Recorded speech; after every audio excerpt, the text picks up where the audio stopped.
నమస్తే. ఇన్నాళ్ళు నన్ను సపోర్ట్ చేస్తూ, ఎంకరేజ్ చేస్తూ మీ ప్రేమని నాకు అందిస్తున్న ప్రతి ఒక్కరికి కృతజ్ఞతలు.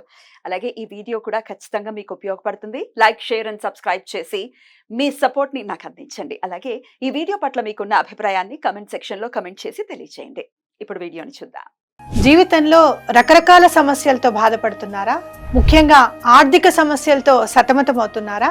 ఎన్నో పరిహారాలు చేసి అలసిపోయారా?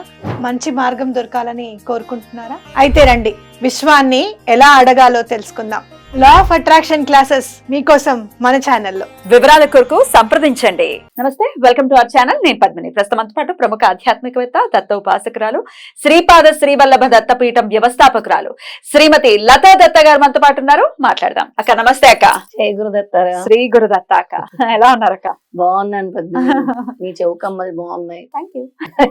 బరువు ఎక్కువైంది. నాకేమో ఇలాంటివి ఏమి పెట్టుకోవడం ఇష్టం ఉండదు. I wanted to be very simple. అప్పుడప్పుడు ఫర్ అ చేంజ్ బాగుంటాయి. రైట్ అక్క, పౌర్ణమి వచ్చేస్తోంది అక్క. భాద్రపద మాస పౌర్ణమి. అయితే ఈ పౌర్ణమి మనకి కనిపించినటువంటి అంటే పాక్షిక చంద్రగ్రహణం ఏర్పడుతోంది. మనకి ఎటువంటి సంబంధం లేదు. విదేశాల్లో అమెరికాలో కనబడుతుంది. అమెరికా, రష్యా, ఆఫ్రికా, అంటార్టికా ఈ ప్రదేశాల్లో ఖచ్చితంగా కనపడుతుంది. వాళ్ళు వాళ్ళు ఎలాగో ఆ నియమాలని పాటించాలి. బట్ భాద్రపద మాస పూర్ణిమ కాబట్టి మహిళా పక్షం కూడా మొదలయ్యేటటువంటి అద్భుతమైనటువంటి రోజులు ఈ 15 రోజులు కూడా. అవును. మరి బుధవారం పౌర్ణమి ఎట్లా వినియోగించుకోవచ్చు ఈ రోజుని? చాలా చక్కటి రోజు. ఎప్పుడు కూడా పౌర్ణమిని ఎంత అద్భుతంగా వినియోగించుకోవచ్చు అంటే, అమ్మవారి అనుగ్రహం కావాలన్నా, అయ్యవారి అనుగ్రహం కావాలన్నా పౌర్ణమి తిథిని వినియోగించుకోవాలి.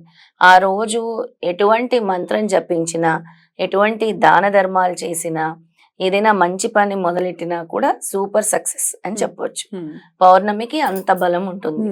ఈసారి వచ్చేటటువంటి పౌర్ణమి ముఖ్యంగా మహాలయ పక్షాలతో కూడినటువంటి పౌర్ణమి కాబట్టి పితృదేవతలు శాంతించడం కోసము, ఈ పితృదోషాలు శాంతించడం కోసము చాలా చక్కటి రెమెడీ చేసుకోవచ్చు. ఆ రోజు చేసుకోవటం వల్ల, ఆ రోజు చేసుకునే మంత్రం వల్ల, చేసుకునే రెమెడీ వల్ల అత్యంత ఫలదాయకమైన రిజల్ట్స్ అందరికి కూడా వస్తాయి. అదే రోజు మనము ముఖ్యంగా భూమికి సంబంధించి ఎవరికైతే చాలా మందికి ల్యాండ్ ప్రాబ్లమ్స్ ఉంటాయి పద్మిని, ల్యాండ్ డిస్ప్యూట్స్ ఉంటాయి. అలాగే ఎవరైనా ల్యాండ్ కొనాలని అనుకునే వాళ్ళు కొనలేకపోతారు అసలు. అవును. లేదంటే రిజిస్ట్రేషన్ అవ్వట్లేదు, ఇల్లు కొనుక్కోవాలనుకునే వాళ్ళు, ఎన్నో సంవత్సరాల నుంచి మేము ల్యాండ్ కొనలేకపోతున్నాం అనుకునే వాళ్ళు కూడా ఈ తిథి రోజు, ముఖ్యంగా ఇలాంటి పౌర్ణమి తిథి రోజు భూ వరాహ హోమం గనక చేసుకుంటే మంచి రిజల్ట్స్ వస్తాయి. ఎందుకంటే ఆ రోజు చేసుకునే మంత్రానికే వేరెట్ల ఫలితం. పౌర్ణమి రోజు పవర్ అలాంటిది. అలాంటి పౌర్ణమి తిథి రోజు ఈ హోమం గనక చేసుకుంటే చాలా చక్కటి రిజల్ట్స్ స్వామిస్తారు. ఒకటి, వెంటనే మాకు అయిపోయింది అనే వాళ్ళు చాలా మంది ఉంటారు. వెంటనే అవ్వలేదు అని అంటే మళ్ళీ చేసుకోవాలి, దాన్ని రిపీట్ చేయాలన్నమాట. అయితే మా ల్యాండ్ మాకు దక్కకుండా కోర్టులో ఉంది, కోర్ట్ కేసెస్ లో ఉంది ల్యాండ్, లేకపోతే మా సొంత వాళ్లే మాకు దక్కకుండా చేస్తున్నారు. ఇట్లాంటి కేసెస్ ఉన్న వాళ్ళు కూడా ఆబ్వియస్ గా భూవరాహమూర్తిని కొలవచ్చు. భూవరాహమూర్తి మూలమంత్రం చెప్తాను. అలాగే భూవరాహమూర్తి హోమం ఆ రోజు మనమే చేస్తున్నారా పీఠంలోనా? పీఠానికి సంబంధించే ఇంకో స్థలము అక్కడ కీసరగుట్ట దగ్గర. ఆ కీసరగుట్ట మహా మహిమాన్వితమైన క్షేత్రము. ఆ క్షేత్రం దగ్గరలోని ఒక చోట మనం చేయిస్తున్నాం. అది కూడా ఒక ఆధ్యాత్మిక ప్రదేశమే. అక్కడికి రావాలనుకున్న వాళ్ళు రావచ్చా? తప్పకుండా రావచ్చు. డైరెక్ట్ గా మన దగ్గర రిజిస్టర్ చేసుకోవచ్చు. రైట్. ఒకవేళ దూరంలో ఉన్నారు అంటే మన హైదరాబాద్ లో లేరు, వేరే ప్రాంతాల్లో ఉన్న వాళ్ళు గోత్రనామాలు ఇచ్చుకుంటే తప్పకుండా వాళ్ళ పేరున హోమం చేస్తాం. రైట్. దానికి సంబంధించిన వీడియో కూడా రెడ్ టీవీలో ఉంటుంది. అవును. మరొకసారి చెప్తాను, ఇల్లు కొనలేకపోతున్నాము, ఎన్నో సంవత్సరాల నుంచి కొనాలని ఉంది అనుకునే వాళ్ళు, భూమి కొనాలనుకునే వాళ్ళు, అలాగే భూ తగాదాల్లో ఉండేవాళ్ళు, ఆ భూమే మాకు నచ్చింది కానీ అది మాకు అవ్వట్లేదు, వేరే వాళ్ళు తీసుకుంటున్నారు అని అనుకునే వాళ్ళు, అలాగే నువ్వు అన్నట్టు నాకు చెప్పావు కదా, ఏదో ఒక కేసెస్ లో ఇరుక్కుపోయిన భూమి, ల్యాండ్ అసలు వాళ్ళ ప్రమేయం లేకుండా అనవసరంగా ఇరుక్కుపోతూ ఉంటారు. అలాంటి వాళ్ళందరికీ కూడా ఈ హోమం అత్యద్భుతమైంది. భూ వరాహ హోమము. అని చెప్పొచ్చు ఆ Right. రోజు. రైట్, రిజిస్టర్ చేసుకొని ఖచ్చితంగా చేయించుకోండి. ఒకవేళ మంత్రం చదువుకుంటామండి మేము అని అంటే కనుక మంత్ర రూపంలో కూడా చెప్తా అంటున్నారు కాబట్టి మరి చెప్తారక్క? చాలా చిన్న మంత్రం, చిన్న మంత్రమేనా? తప్పకుండా. భూవరాహాయ ధరణి ఉద్ధారకాయ నమః. అంతే. భూవరాహాయ ధరణి ఉద్ధారకాయ నమః. ఇది భూవరాహ స్వామి మూల మంత్రం.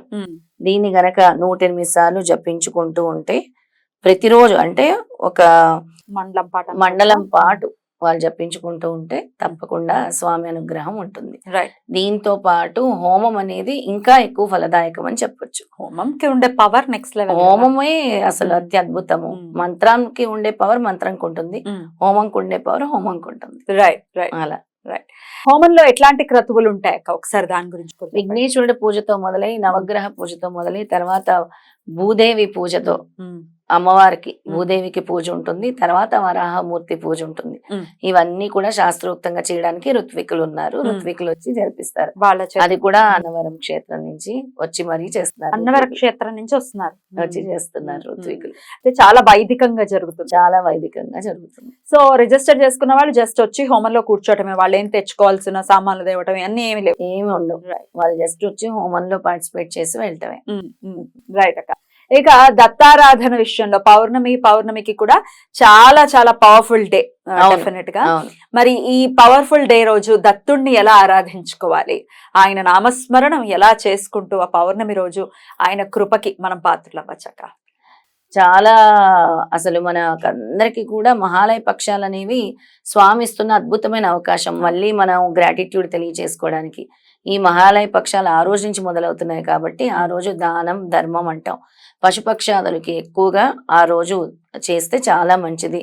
కాకులకు కానీ అలాగే గోవులకు కానీ అలాగే కుక్కలకు కానీ ఆహారాన్ని ఇస్తే చాలా మంచిది. ఆ రోజు ఏదో ఒకటి అంటే మీరు ఏది అంటే మీరు ఇవి చేయలేకపోతున్నాను అనుకుంటే రొట్టె ముక్కలైనా పెట్టొచ్చు. లేదా నేను ఎప్పుడు అందరికీ చెప్తాను, అన్నం ఉడికించేసి కొద్దిగా నల్ల నువ్వులు వేసేసి వాటిని చక్కగా రౌండ్ గా చేసేసి కాకికి పెట్టండి, మీ పితృదేవతలు శాంతిస్తారు అని చెప్తూ ఉంటాను. ఇది ఒక అద్భుతమైన రెమెడీ. అంతేకాకుండా ఆ రోజు దేవాలయాల్లో ఎవరైతే వెళ్ళి దాన ధర్మం చేస్తారంటే అక్కడ అన్నదానానికి ఉపయోగపడే సామాగ్రి ఏదైనా మీ చేత్తో ఇస్తే బాగుంటుంది. పంచదార గాని, బియ్యం గాని, బెల్లం గాని ఇలాంటివి ఏమైనా మీరు ఆ రోజు దానం చేస్తే చక్కటి ఫలితాలని స్వామిస్తారు. ఇంకా వీటితో పాటు ఆ రోజు మీ పితృదేవతల్ని స్మరించుకొని ఆర్ఘ్యం వదలండి. ఒక రాగి చెంబులో కొద్దిగా నల్ల నువ్వులు వేసుకొని నీళ్లు వేసుకొని ఇలా, లేదంటే చేతిలో నువ్వులు పట్టుకొని నీళ్లు దారగా పోసి వదిలేసేయండి. పితృదేవతలందరినీ మిమ్మల్ని మేము గుర్తు చేసుకుంటున్నామని వదిలేసి ఓ నమస్కారం చేసుకొని వాళ్ళ పేరు మీద ఒక పంచ గాని, ఒక తెల్లటి పంచ గాని, ఒక వస్త్రం గాని, ఎవరైనా పేదవాళ్ళకి గాని బ్రాహ్మణుడికి గాని దానం ఇవ్వండి. రైట్. వాళ్ళ పేరు మీద. పౌర్ణమి నుంచే మొదలవుతాయి కాబట్టి ఈ పక్షం రోజులు మళ్ళీ అమావాస్య వరకు కూడా మీరు కూడా పాదగై అన్నటువంటి పిఠాపురంలో కూడా చేయించబోతున్నారు. ఏ రోజు జరగబోతుంది అక్క క్రతువు? అక్కడ 28వ తారీఖు చేయించబోతున్నాం పద్మిని. 28 కరెక్ట్ గా 18th కదా, ఒక 10 రోజుల్లో చేయించబోతున్నాము. 27న బయలుదేరి 28న అక్కడ. అలా చేయించుకోవాలనుకునే వాళ్ళు కూడా మన దగ్గర రిజిస్టర్ చేయించుకుంటారు. వేరే దేశస్తులు కూడా రిజిస్టర్ చేసుకున్నారు మనకి. అవును, వేరే దేశస్తులు కూడా చేయించుకున్నారు. ఎక్కడున్నా కూడా ప్రపంచ దేశాల్లో ఉన్నా కూడా రిజిస్టర్ చేసుకోవచ్చు. అలాగే ఆ మహాలయ పక్షాల్లో ఆల్రెడీ మనం చెప్పాం, ప్రతిరోజు కూడా భోజనం అన్నదాన కార్యక్రమం వాళ్ళ తాతల పేరు మీద, వాళ్ళ అమ్మ నాన్నల పేరు మీద, వాళ్ళ ఇంట్లో ఎవరైనా బంధువులు చనిపోయిన వాళ్ళ పేరు మీద కూడా అన్నదానాలు మన పీఠం నుంచి వండి అనార్థులకి పంచడం జరుగుతుంది. డొనేషన్స్ ఇవ్వాలనుకునే వాళ్ళు కూడా ఇవ్వచ్చు. ముఖ్యంగా అంటే విజయవాడ చుట్టుపక్కల ప్రాంతాల్లో ఉండే వాళ్ళు ఈ సమయంలో ఈ మహాలయ పక్షాల్లో ఈ ఫ్లడ్ ఎఫెక్టెడ్ ఏరియాస్కి వెళ్ళి ఎవరైతే డొనేట్ చేస్తారో పితృదేవతలు అతి త్వరగా శాంతిస్తారు. పుణ్య కార్యక్రమాలు అంటారు. ఇలాంటి పుణ్య కార్యక్రమాలు చేస్తే పితృదేవతలు తొందరగా శాంతిస్తారు. అలా వారి అనుగ్రహానికి మనం పాత్రలు అవ్వాలి అంటే ఎంతో సంవత్సరంలో వచ్చేటటువంటి ఒక్క పక్షం రోజులైనా మనం జాగ్రత్తగా వ్యవహరించగలిగితే ఖచ్చితంగా వారి అనుగ్రహాన్ని పొందుతాం. ఇక భూవరాహ యజ్ఞం అదే హోమం జరగబోతోంది కాబట్టి మరి దీంట్లో కూడా మీరు పాలు పంచుకోవాలనుకుంటే రిజిస్టర్ చేసుకోవాల్సి ఉంటుంది. మీ కింద స్క్రోల్ అవుతున్న నంబర్స్ కి కాల్ చేసి ముందుగా రిజిస్టర్ చేసుకోండి. మరిన్ని వివరాలు ఆ నంబర్ కి కాల్ చేస్తే అందివ్వడం జరుగుతుంది. దత్తుడికి సంబంధించిన మంత్రం కూడా ఒక లైన్ చాలా సులభంగా ఉంటుంది. ఆ మంత్రం కూడా ఒకసారి చెప్పేస్తాను. చెప్పండి. హరి ఓం తత్సత్ శ్రీ దత్త గురువే నమః. హరి ఓం తత్సత్ శ్రీ దత్త గురువే నమః నమః అనుకుంటూ ఉండాలి అనుకుంటూ పౌర్ణమి ఉండాలి. నాడు. పౌర్ణమి నాడు. రైట్, బ్యూటిఫుల్ అక్క, చాలా అద్భుతంగా వివరించారు. ఇక మనకి పాక్షిక చంద్రగ్రహణం కాబట్టి మనం విధి విధానాలు పాటించాల్సిన అవసరం ఏమీ అవసరం లేదు. గర్భిణీ స్త్రీలు భయపడాల్సిన అవసరం లేదు. చక్కగా డిసెంబర్ వరకు కూడా వచ్చేటటువంటి డిసెంబర్ వరకు అయితే ఏమీ లేవు ఏమీ గ్రహణాలు. లేవు కాబట్టి No problem. టెన్షన్ పడాల్సిన అవసరం లేదు. No problem. మళ్ళీ మరో 15 రోజుల్లో సూర్యగ్రహణం కూడా రాబోతుంది. అది కూడా మనకి పాక్షికమే, కనపడదు. So don't worry. రైట్ అక్క, thank you so very much అక్క. నమస్తే. జై గురుదత్త. శ్రీ గురుదత్త.